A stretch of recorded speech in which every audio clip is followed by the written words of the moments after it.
जय श्री राम मित्रों, मैं आपका मित्र हर्षित दीक्षित आज आपके लिए महाभारत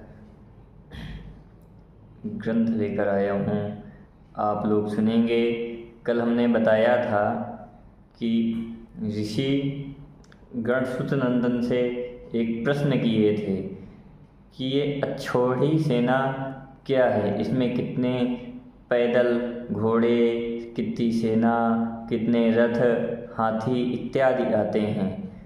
तब उग्रश्रवा जी ने कहा, एक रथ, एक हाथी, 5 पैदल सैनिक और 3 घोड़े, बस इन्हीं को सेना के मर्मज्ञ विद्वानों ने पत्ति कहा है।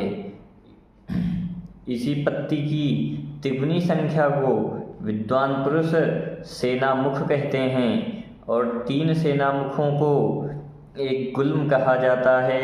यह हमने आपको कल वीडियो में बताया था। अब इसके आगे का आप लोग वृत्तांत सुनेंगे और जानेंगे कि अक्षौहिणी सेना का वास्तविक अर्थ क्या है, इसमें कितने सैनिक होते हैं।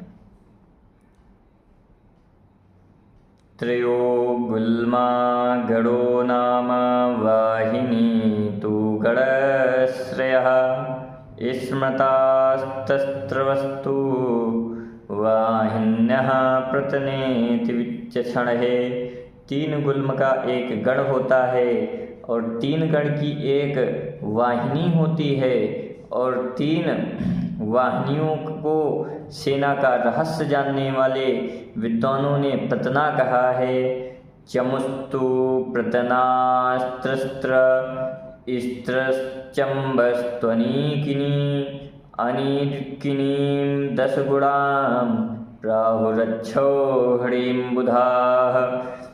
3 प्रतना की एक चमू और 3 चमू की एक अनीकिनी और 10 अनीकिनी की एक अक्षौहिणी होती है। यह विद्वानों का कथन है। अक्षौहिण्याः प्रसंख्याताः रथानां द्विशततमाः संख्यां गणितत्वज्ञैः शस्त्राण्येकविंशतिः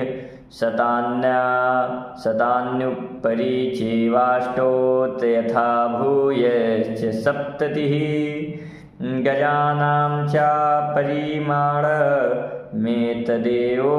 विनिर्देशेत। श्रेष्ठ ब्राह्मणों, गणित के तत्वज्ञ विद्वानों ने एक अक्षौहिणी सेना में रथों की संख्या 21,870 बतलाई है। हाथियों की संख्या भी इतनी ही कहनी चाहिए। गेयं 100,000 तु सहस्राणि नवैवतु नराणामपि 50,000 त्रीणि चानघाः। निष्पाप ब्राह्मणों, एक अक्षौहिणी सेना में मनुष्यों की संख्या 1,09,350 होती है। पंचषष्टिसहस्राणि तथा स्वानं 100 च दशोत्तराणि खट्प्राहुरथावधिः संख्या। एक अक्षौहिणी सेना में घोड़ों की ठीक संख्या 65,610 होती है। एतामक्षौहिणीं प्राहुः संख्या तत्त्वविदो जनाः यां वः कथितवानस्मि विस्तरेण तपोधनाः। तपोधनों, संख्या का तत्व जानने वाले विद्वानों ने इसी को अक्षौहिणी कहा है, जिसे मैंने आप लोगों को विस्तार पूर्वक बताया है। एतया संख्या ह्यास्यन् कुरु पाण्डव सेनयोः अक्षौहिण्यो द्विजश्रेष्ठः पिण्डिताष्टादशैव तु। श्रेष्ठ ब्राह्मणों, इसी गणना के अनुसार कौरव पांडव दोनों सेनाओं की संख्या 18 अक्षौहिणी थी।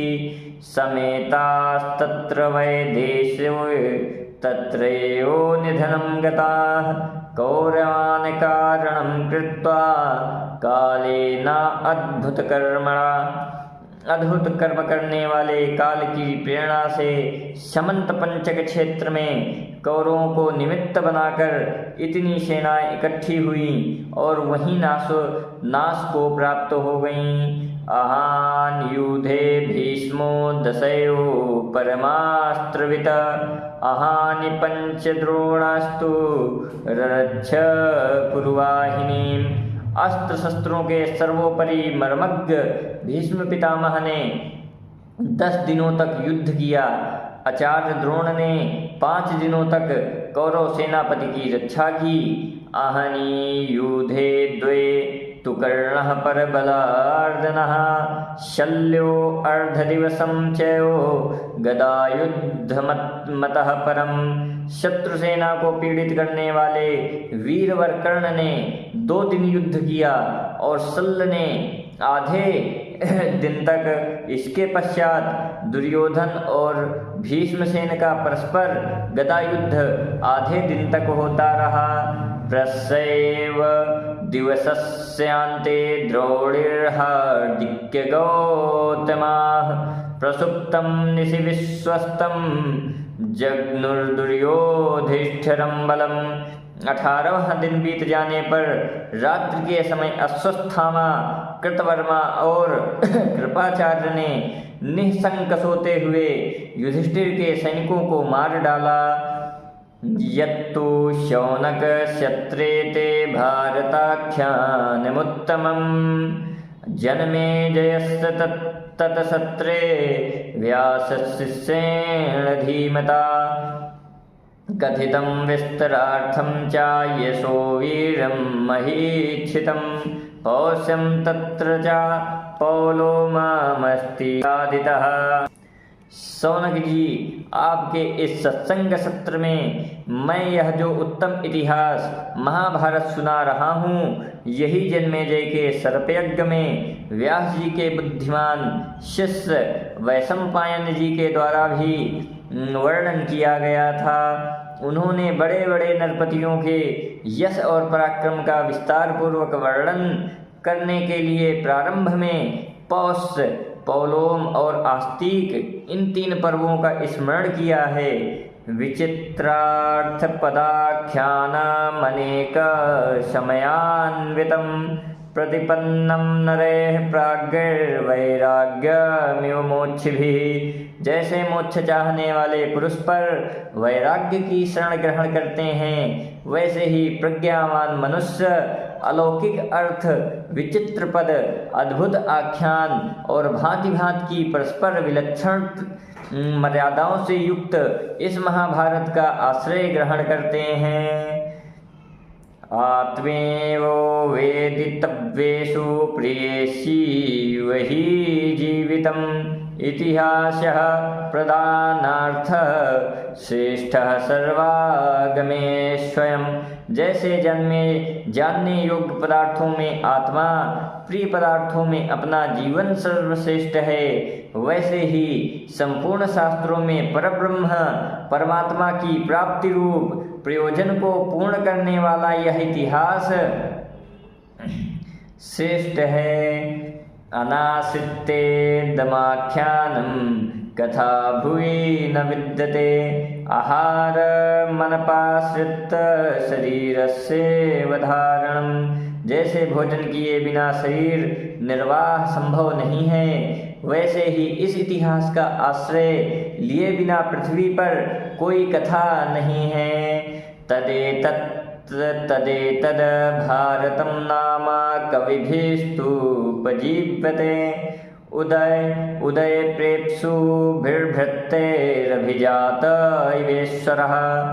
जैसे अपनी उन्नति चाहने वाले महत्वाकांक्षी सेवक अपने कुलीन और सद्भाव संपन्न स्वामी की सेवा करते हैं, इसी प्रकार संसार के श्रेष्ठ कवि इस महाभारत की सेवा करते ही अपने ही काव्य की रचना करते हैं। इतिहासोत्तमे यस्मिन् अर्पिता बुद्धिरुत्तमा स्वर व्यंजनयोः कृतस्नालोकवेदाश्रयेव वाक्। जैसे लौकिक और वैदिक सब प्रकार के ज्ञान को प्रकाशित करने वाली संपूर्ण वाणी स्वरों एवं व्यंजनों में समाई रहती है, वैसे ही लोक परलोक एवं परमार्थ संबंधी संपूर्ण उत्तम विद्या बुद्धि इस श्रेष्ठ इतिहास में भरी हुई है। तस्य प्रज्ञा विपन्नस्य विचित्र पदपर्वणः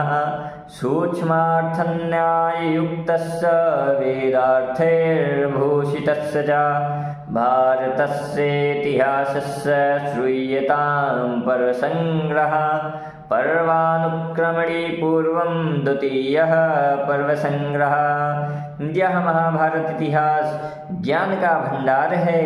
इसमें सूक्ष्म से सूक्ष्म पदार्थ और उनका अनुभव करने वाली युक्तियां भरी हुई हैं। इसका एक एक पद और पर्व आश्चर्यजनक है तथा यह वेदों के धर्ममय अर्थ से अलंकृत है।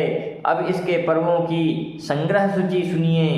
पहले अध्याय में पर्व अनुक्रमणी है और दूसरे में पर्व संग्रह है।